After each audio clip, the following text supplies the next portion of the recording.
பணக்கார யோகம் பெறக்கூடிய மகர ராசி அன்பர்களுக்கு இந்த சனி பெயர்ச்சி எப்படிப்பட்ட பலன்களை தரப்போகுது அப்படிங்கிறத தான் நம்ம பார்க்க போகிறோம். இந்த மார்ச் 29ஆம் தேதி நடைபெற இருக்கிற சனி பெயர்ச்சியானது அனைத்து ராசிகளிலுமே தாக்கத்தை ஏற்படுத்தும். அந்த வகையில் மகர ராசினருக்கு இந்த சனி பெயர்ச்சியில் எந்த விதமான அதிர்ஷ்டத்தை அனுபவிக்க போகிறாங்க அப்படிங்கிறத தான் பார்க்க போகிறோம்.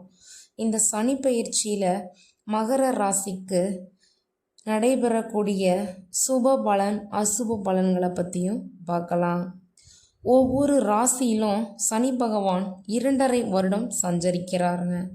அனைத்து ராசிகளையுமே கடந்து வர கிட்டத்தட்ட 30 ஆண்டுகளாக ஆகும். அந்த வகையில் மார்ச் 29ஆம் தேதி சனி பகவான் மகர ராசியை விட்டு பெயர்ந்து கும்பத்தில் கடந்த 2.5 ஆண்டுகளாக இருந்து வந்த நிலையில் தற்போது சனி மீனத்துக்கு பெயர்ச்சி ஆகிறாருங்க. மகர ராசிக்காரர்களுக்கு இந்த சனி பெயர்ச்சியில் 7.5 சனியிலிருந்து விடுதலையாகக்கூடிய காலங்க. இனி உங்களுக்கு பொற்காலமாகத்தான் இருக்க போகுது. சனி விடக்கூடிய காலத்தில் 2இல் ராகு 8இல் கேது வர்றதுனால அச்சப்பட தேவையில்லைங்க. ராகு சனியின் வீட்டுக்கும் கேது சிம்மத்துக்கும் வந்தாலும் எந்த விதமான குறைபாடும் உங்களுக்கு வராது. உத்திராடம் நட்சத்திரக்காரர்கள் மட்டும் உயர் அதிகாரிகளிடம் எச்சரிக்கையாக இருக்க வேண்டும். குரு பகவானும் 6ஆம் இடத்துக்கு போகிறதுனால தேவையில்லாத பிரச்சனைகளும் சண்டைகளும் வருவதற்கான வாய்ப்பு இருக்குதுங்க. அரசியலில் இருப்பவங்களா இருந்தீங்க அப்படின்னா ஜனரஞ்சகமாக இருக்கக்கூடியவர்கள் சாதாரணமாக அட்வைஸ் கொடுப்பது கூட சில பேருக்கு பிரச்சனைகளில் முடியுங்க. அதனால் கொஞ்சம் ஜாக்கிரதையாக இருங்க. திருவோண நட்சத்திரக்காரர்களுக்கு அனைத்து விதமான நற்பலன்களும் கிடைக்குங்க.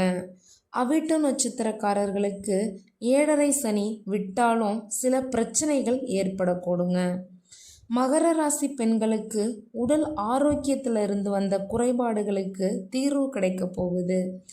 அறுவை சிகிச்சை செய்து நன்றாக நடப்பாங்க. ஏதாவது ஒரு சிகிச்சை மூலமாக குணமடைந்தவங்களா இருப்பாங்க. குடும்பத்தில் இதுவரை தாய் தந்தை பேசாமல் இருந்தாங்க அப்படின்னா அவங்க பேசுவாங்க. சகோதரர்களுடனான பிரச்சனைகள் எல்லாமே தீர்ந்து சுமூகமாக இருப்பீங்க. நீண்ட காலமாக இருக்கக்கூடிய வழக்குகள் விசாரணைகளில் அந்த மாதிரி சம்மந்தமான பிரச்சனைகள் எல்லாத்துக்குமே ஒரு முடிவுக்கு வருங்க. புதிய நம்பிக்கை புதிய வாழ்க்கை பிறக்குங்க. உங்களுக்கு வேலை தேடுபவர்களாக இருந்தீங்க அப்படின்னா நல்ல வேலை உயர் பதவி நல்ல சம்பளம் கிடைக்கிறதுக்கு வாய்ப்பு இருக்குது.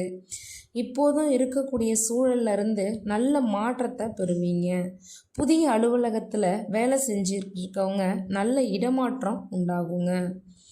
2-8இல் வரக்கூடிய ராகு கேது புதிய பரிமாணங்களை தருவாருங்க.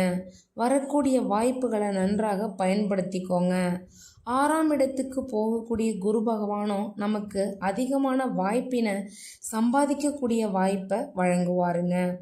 பங்கு சந்தையில் முதலீடு செய்பவங்களா இருந்தீங்க அப்படின்னா கொஞ்சம் எச்சரிக்கையாக இருக்கிறது ரொம்பவே நல்லது. நிலத்தில் முதலீடு செய்கிறது ரொம்ப நல்லதுங்க. வீடு வண்டி வாகனம் வாங்கக்கூடிய யோகம் கூட உங்களுக்கு இருக்குது. கூட்டு தொழில் செய்பவர்களாக இருந்தீங்க அப்படின்னா நல்ல எதிர்காலம் இருக்குதுங்க உங்களுக்கு. வியாபாரம் விஸ்தரிப்பு புதிய வியாபார முயற்சிகள் வெளிநாட்டு தொடர்புகள் இது எல்லாமே உங்களுக்கு நிறைய கிடைக்க வாய்ப்பு இருக்குது. ஏற்றுமதி இறக்குமதி செய்பவர்கள் நிறைய பணம் போட்டு செய்யலாமா அப்படிங்கிற ஒரு சந்தேகம் இருக்கும். அது எதுக்குமே சந்தேகத்துக்கே இடம் இல்லாமல் தைரியமாக நீங்கள் செய்யலாங்க. நல்லது தாங்க நடக்கும். இந்த சனி பெயர்ச்சியில் எதிர்பார்க்காத நல்ல விஷயங்கள்லாம் உங்களுக்கு நடக்க போகுதுங்க. நம்ம ஏற்கனவே எடுத்த முயற்சிகள் இப்போ ஒரு நல்ல பலன்களை தரக்கூடிய நேரமாக இந்த நேரம் அமையுங்க. மகர ராசியில் இருக்கக்கூடிய பெண்களுக்கு நல்ல வாய்ப்புகள் கிடைக்குங்க. வீட்டில் இருந்தே தொழில் செய்யக்கூடிய பெண்களுக்கு நல்ல முன்னேற்றமான காலமாக இந்த காலம் அமையுங்க. தொழில் செய்ய முயற்சி செய்கிறவங்களா இருந்தீங்க அப்படின்னா உங்கள் தொழிலில் வெற்றி அடைவீங்க. தொட்ட காரியங்கள் அனைத்துமே உங்களுக்கு வெற்றி அடையுங்க. சொந்த வீடு இல்லாதவர்களுக்கு சொந்த வீடு வாங்கக்கூடிய யோகமும் இருக்குதுங்க. மற்றவர்களுக்கு கடன் வாங்கி கொடுக்காமல் இருக்கிறது ரொம்பவே நல்லது. ஜாமீன் கையெழுத்து போடாமல் இருக்கிறதும் ரொம்ப நல்லதுங்க. புதிதாக நண்பர்கள், முகம் தெரியாத நபர்களிடம் கொஞ்சம் எச்சரிக்கையாக இருக்கணுங்க. வெளியூர் செல்லும் வாய்ப்பை உண்டாக்கி தரும் உங்களுக்கு 3ஆம் இடத்துக்கு போகக்கூடிய சனி பகவானால் இதுவரைக்கும் பெற்றோருக்கு இருந்து வந்த ஆரோக்கிய பிரச்சனை எல்லாமே சரியாக போகுதுங்க. பள்ளி மாணவர்களை பொறுத்தளவில் அருமையான காலமாக இந்த காலகட்டம் அமையுங்க. எதிர்கால திட்டம், மேல் படிப்புக்கான திட்டங்கள், இது எல்லாத்துலேயுமே நல்ல முன்னேற்றத்தை காண்பீங்க. 7.5 சனி விடுபடுறதுனால திருப்பதி சென்று ஏழுமலையான வழிபடுறதுனால நல்ல பலன்களை தருங்க. சீர்காழியில் உள்ள அண்ணன் பெருமாள் ஆலயத்தில் வழிபடுறது, நரசிம்மருக்கு தீபம் போடுவது, இதெல்லாம் உங்களுக்கு நன்மையை பயக்கும். வரும் 2.5 ஆண்டுகளுக்கு மகர ராசிகள்காரர்களுக்கு ஞாயிற்றுக்கிழமை தோறும் பத்திரகாளி வழிபாடு செஞ்சீங்க அப்படின்னா ரொம்பவே நன்மையை தருங்க. கிரக தோஷங்கள்லேருந்து விடுபட்டு நீங்கள் நன்மை அடையலாங்க. உங்களுக்கு இந்த சனி பெயர்ச்சி நல்லதையே செய்யுங்க. நன்றி, வணக்கம்.